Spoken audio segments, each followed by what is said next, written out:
Okay, I'm only going to remove one section of the fence at a time, and I'm just doing that to kind of keep some privacy with my neighbors. And I think this took me about 10 days to build. I didn't work on it every day.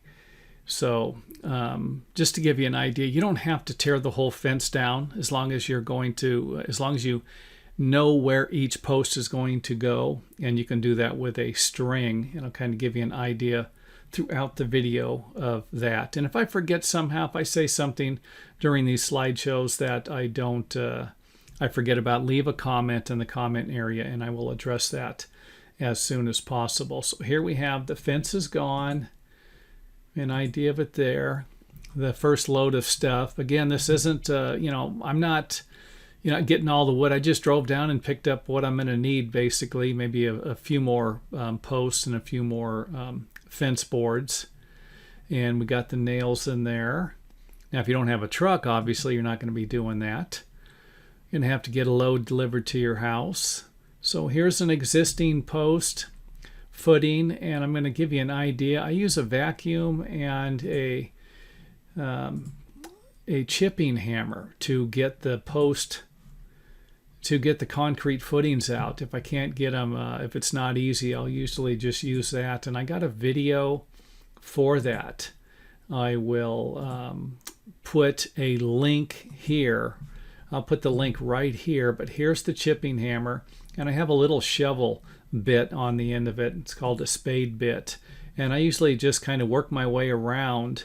And you won't need to remove the concrete footings if your posts are going to go in different spots. I removed, I think, all of them but one in here, just because I wanted to get them out of there. Didn't want them in my yard or the neighbor's yard. So here's the hole that I have dug with my little chipping hammer, and the chipping hammer does make for an easy job with these. But you do have other tools. You have different types of shovels you can use, and of course I like my vacuum. I like to vacuum everything out with the vacuum. Seems to make it a nice easy job out of that. Reaching in there with your hands all the time doesn't always work out. And I got some gravel. I'm going to go ahead and throw some gravel in the bottom. You can barely see it, but just you could see that I only had this much, kind of just throwing in a little bit. You can add gravel, not add gravel. I got a video on that. I will put a link here to that, and if you want to watch it.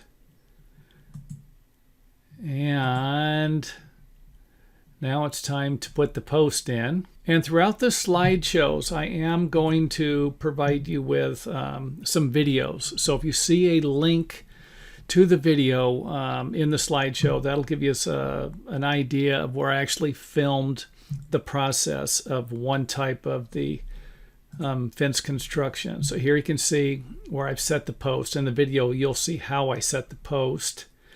And I just drove some stakes in the ground here and screwed a couple of scrap boards to it, and leveled everything up, obviously, but more on that in the video. Ready for concrete there. And that's what the post would look like. Now, I did have to move the post over a little bit. I wanted to line the fence up with the block wall fence that I have here, so I had to move this over a little bit and then take and move this side over about 6 inches. I had to take a lot of it out, and I don't think my neighbor would have minded if I moved this whole fence back. He wouldn't have cared, but since I didn't know exactly where the fence was going to go, I just went with that. And remember, this is at an angle. This fence is not straight. It comes straight to here and then angles up the hill.